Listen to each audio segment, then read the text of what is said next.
দেখাও একটু। এরপরে দিয়ে হবে জিরে গুঁড়ো 2 চামচ,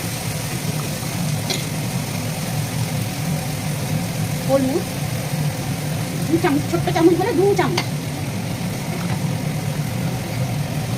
নুন 1.5 চামচ, সাদা রং করার জন্য কাশ্মীরি লঙ্কা একটুখানি, সামান্য একটু জল দিয়ে, নালে মশলাটা মজবে না।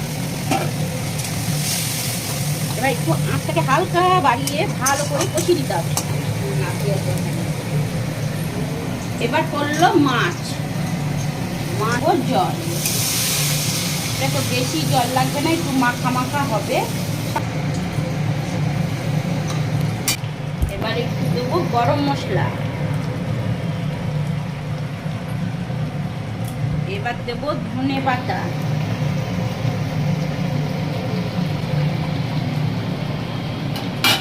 ভালো বানিয়েছো, থামস আপ। এই যে আমাদের রাঁধুনি।